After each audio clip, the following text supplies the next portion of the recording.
Pemirsa, kami lanjutkan perbincangan siang hari ini bersama dengan Zubairi Jurban, Ketua Pemeriksa Kesehatan di momen Pilpres 2009-2014. Pak Zubairi, menyambung pertanyaan saya di ujung segmen sebelumnya bahwa terkait dengan tes treadmill begitu ya, sempat dikatakan oleh Pak Ganjar Pranowo, salah satu baca pres di pemilu mendatang. Ini fungsinya untuk apa dan detailnya bagaimana? Apakah bermain kecepatan, elevasi, dan untuk mengecek apa sebenarnya? Apakah hanya jantung saja atau ada hal lain? Jadi kadang-kadang rekaman jantung normal, tapi kita ingin melihat kemampuan jantung untuk merespon stres. Jadi kemampuan jantung untuk merespon stres eksternal ini dalam lingkungan klinis yang terkendali karena di rumah sakit ini. Kemudian kita bisa mengambil kesimpulan kalau positif atau negatif. Jadi kalau misalnya positif artinya berarti ada kelainan jantung pada waktu treadmill test. Treadmill itu kan kita harus ada exercise dulu sehingga heart rate-nya itu meningkat sekitar ya kalau seumur-umur saya sekitar 140-150. Kira-kira sekitar 220 dikurangi usia kita. Nah itu kemudian kita bisa lihat, oh ternyata positif, ini gawat, harus diobati. Apa bisa diobati. Jadi kalau treadmill test positif, tetapi apakah fit atau tidak tergantung dari kesehatan keseluruhan. Tapi kalau treadmill test positif memang berarti ada kelainan jantung sewaktu orang tersebut atau calon tersebut diberi tekanan, jadi diberi stres eksternal, sehingga misalnya bisa mampu tidak lari, naik tangga, itu semacam stres eksternal semacam itu.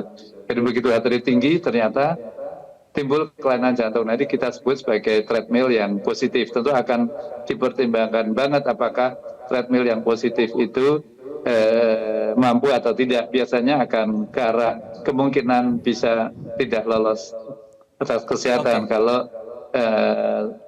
pleno sepakat. Baik, Pak Zubairi, tadi kan Anda mengatakan bahwa yang diperiksa dalam tes kesehatan baca pres dan baca wapres ini kan banyak aspek ya, dari jantung, paru-paru dan seterusnya. Nah ini kan pasti ada banyak sekali dokter spesialis di situ yang melakukan pemeriksaan. Nah ini teknisnya bagaimana Pak Zubairi? Sesuai dengan pengalaman Anda, apakah kemudian masing-masing dokter spesialis ini memberikan rekomendasi atau hasil dan rekomendasinya kemudian dibawa ke diskusi forum begitu, atau justru di forum itulah yang akan memunculkan suatu keputusan atau kesepakatan bersama, Pak Zubairi? Jadi misalnya pagi periksa dulu darahnya, kemudian ke ruangan penyakit dalam, ke ruangan neurologi, misalnya pindah lagi ke ruangan mana, kemudian setelah itu ada juga tes darah ulangan, kemudian lanjut ke pemeriksaan di ruangan-ruangan lain, lalu lanjut ke pemeriksaan untuk ronsen dada, untuk tadi ada treadmill, ada echo, ada pemeriksaan yang lain. Belum lagi termasuk pemeriksaan kejiwaan yang makan waktu lama banget, dan tes MMPI itu. Jadi pada prinsipnya lumayan juga itu capainya. Namun kita pada waktu itu saya masih ingat, saya harus menyampaikan kepada yang bersangkutan, misalnya rasanya capek mau break dulu sebentar juga boleh, monggo. Jadi selama 9-10 jam itu kalau mau istirahat sebentar silahkan.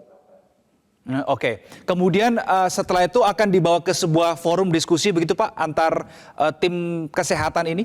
Kemudian didiskusikan hasil-hasilnya atau bagaimana? Dokter penyakit dalam kesimpulannya apa, dokter jantung kesimpulannya apa, masing-masing dokter spesialis yang berbeda-beda itu kemudian menyampaikan hasilnya di rapat pleno, rapat yang dihadiri semua orang. Oke, ketika itu disampaikan, kemudian ini bersifat sudah final atau bisa mendapat feedback dari tim dokter lainnya atau bahkan mungkin dari ketua pemeriksa kesehatan ya mungkin begitu, Pak Zubairi? Oh ya, dapat feedback dari banyak orang kita diskusikan. Jadi kalau semuanya sepakat ternyata ini kelainannya berat sekali, kemudian tidak lolos, ya kita sampaikan kesimpulannya tidak lolos. Sebaliknya walaupun ada penyakit, namun pleno menyatakan bahwa ini penyakitnya tidak menghalangi yang bersangkutan untuk memimpin negara selama tahun-tahun ke depan, 5 tahun ke depan, dan tidak ada disabilitas, ya lolos.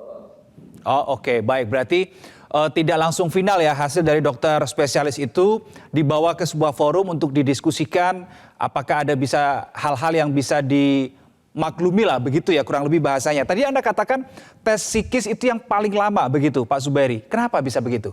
Dan apa saja yang dilakukan untuk melakukan atau memeriksa tes psikis atau kejiwaan seseorang?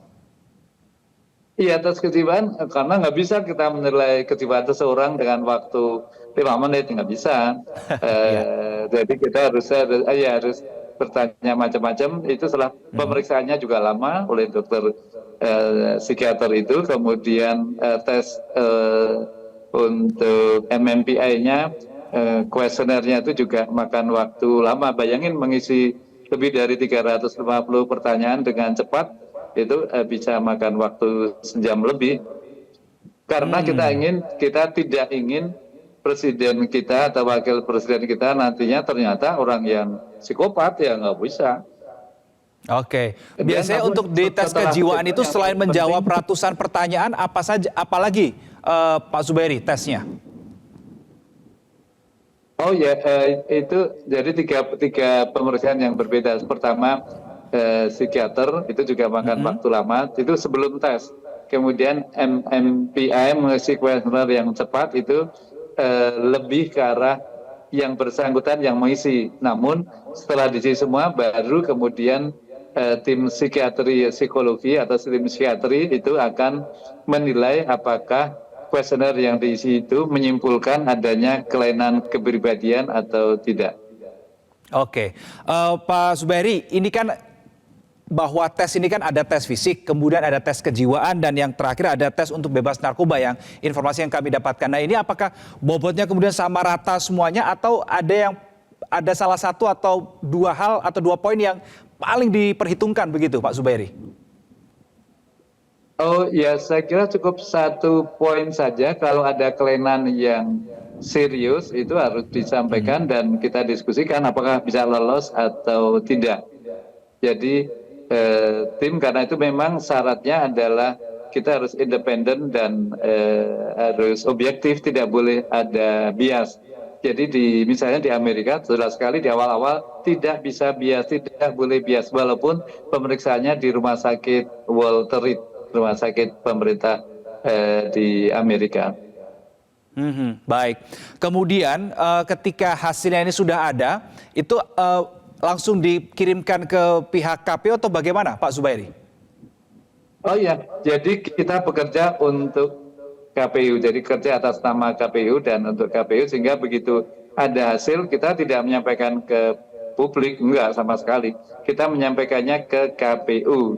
KPU kemudian berdasarkan data dan kesimpulan tim pemeriksa kesehatan Capres Cawapres itu baru menyampaikan ke publik bahwa yang bersangkutan lolos atau tidak lolos dari tes kesehatan. Oke, baik. Berarti dari pihak tim pemeriksa kesehatan ini tidak punya, saya bisa katakan tidak punya hak ya untuk memberikan informasi itu, bocoran informasi kepada pihak bakal pasangan calon ya Pak Zubairi ya? Oh ya, jadi di tata kelolanya demikian. Jadi ini Ya, KPU yang akan menyampaikan. Baik. Jelajahi cara baru mendapatkan informasi. Download Metro TV Extend sekarang.